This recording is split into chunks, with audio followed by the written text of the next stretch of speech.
Hello everyone. आज हम लोग डिस्कस करने वाले हैं मटेरियल कॉस्टिंग का illustration number 7। From the detail given below calculate reorder level, maximum level, minimum level and danger level of stock. Reorder quantity is to be calculated on the basis of following information. Cost of placing a purchase order is rupees 20. Numbers of unit to be purchased during the year is 5000. Purchase price per unit inclusive of transportation cost is 50. Annual cost of storage per unit is 5. Detail of lead time. Average 10 days, maximum 15 days, minimum 5 days. For emergency purchases 4 days.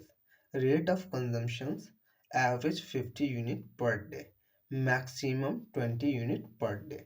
Rate of consumption given है। हम लोग को find करना है reorder level. किस quantity पे हम लोग को ऑर्डर, किस क्वांटिटी पे हमारे पास रॉ मटेरियल होगा तो हम लोग को ऑर्डर प्लेस कर देना, मतलब कितना रॉ मटेरियल हमारे पास अवेलेबल होगा तो हम लोग को ऑर्डर प्लेस कर देना। वो किस चीज़ की हेल्प से फाइंड करते हैं? With the help of reorder level. तो रीऑर्डर लेवल का फॉर्मूला क्या होता है? रीऑर्डर लेवल कहने का होता है maximum consumptions multiply by maximum reorder period. Maximum consumptions कहने का मतलब मैक्सिमम टू मैक्सिमम कितना कंज्यूम हुआ है एक दिन में रॉ मटेरियल का, वो। मैक्सिमम रीऑर्डर पीरियड कहने का मतलब क्या चीज़ हो गया?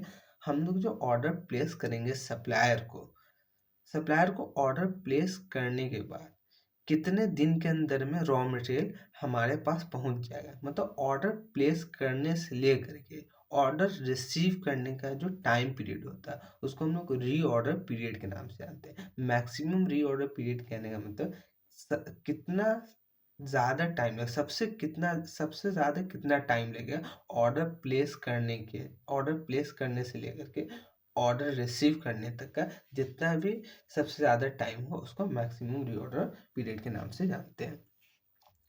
तो 20 units per day already given है प्रॉब्लम के अंदर मैक्सिमम कंजम्पशंस। हम पुट कर दें मैक्सिमम कंजम्पशंस को। मैक्सिमम रीऑर्डर पीरियड गिवन है, details of lead time given है, average 10 day, maximum 15 days, minimum 5 days. तो मैक्सिमम ऑलरेडी गिवन है 15 डेज। तो रीऑर्डर लेवल 300 यूनिट। जैसे ही 300 यूनिट हमारे पास अवेलेबल होगा हम लोग सप्लायर को ऑर्डर प्लेस कर देंगे। सेकेंड क्या चीज फाइंड करना था? Maximum stock level. Maximum stock level का फॉर्मूला होता है reorder level minus minimum consumption multiply by minimum lead time.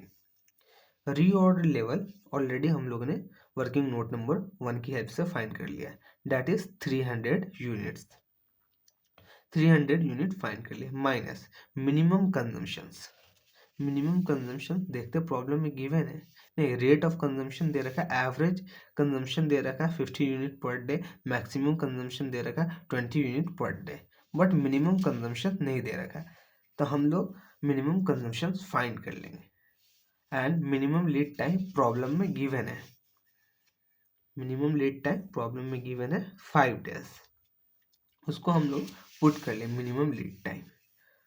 हम लोग को फाइंड करना है मिनिमम कंजम्पशन किस तरीके से फाइंड करेंगे? बिकॉज प्रॉब्लम में एवरेज कंजम्पशंस गिवन है एंड मैक्सिमम कंजम्पशंस गिवन है। एवरेज कंजम्पशंस गिवन है 50 unit per day and maximum consumption given है 20 यूनिट पर डे। इसकी हेल्प से हम लोग minimum consumption per day find करेंगे।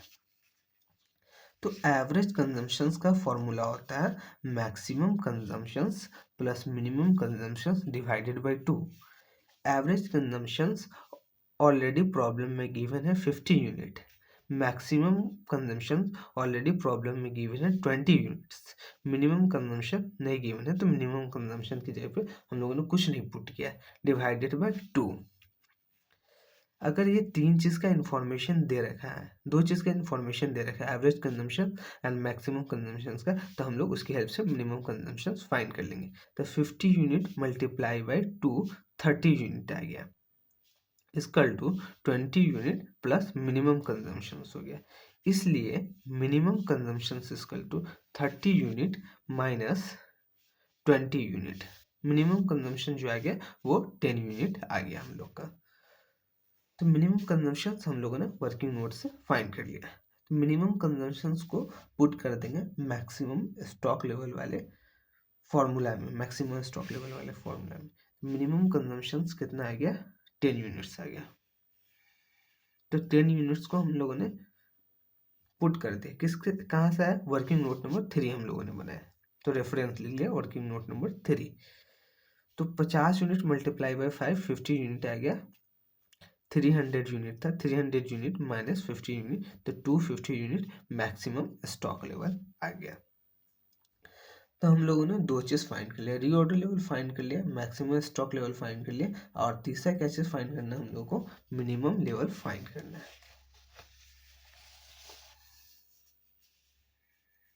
मिनिमम लेवल फाइंड करना है।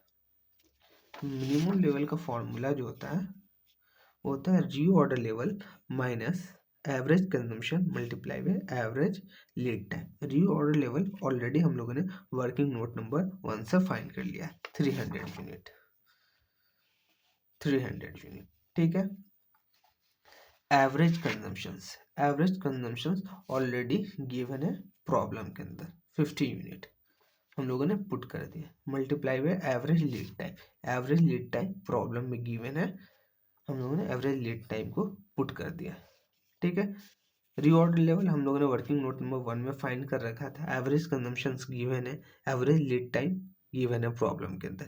तो हम लोग मिनिमम स्टॉक लेवल फाइंड कर लेंगे, 300 यूनिट माइनस 150 यूनिट, तो 150 यूनिट क्या चीज़ आ गया, मिनिमम स्टॉक लेवल आ गया। फोर्थ क्या चीज़ बोल रहा था हम लोग को फाइंड करने के लिए, डेंजर लेवल। डेंजर लेवल का फॉर्मूला होता है average consumptions multiply by emergency delivery period. Average consumptions already problem में गिवन है 15 unit, emergency delivery 4 days already problem में गिवन है, तो 60 यूनिट डेंजर लेवल आ गया। एवरेज कंजम्पशंस गिवन है 50 unit per day, emergency delivery दे रखा है 4 डे, तो हम लोग ने क्या चीज कर दिया, फाइंड कर लिया, डेंजर लेवल फाइंड कर लिया। तो कॉपी कर लेना आप लोग,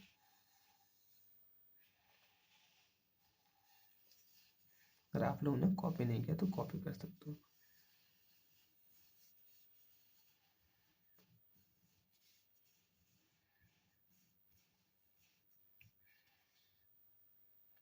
ठीक है, ये हो गया आपका मिनिमम लेवल और डेंजर लेवल।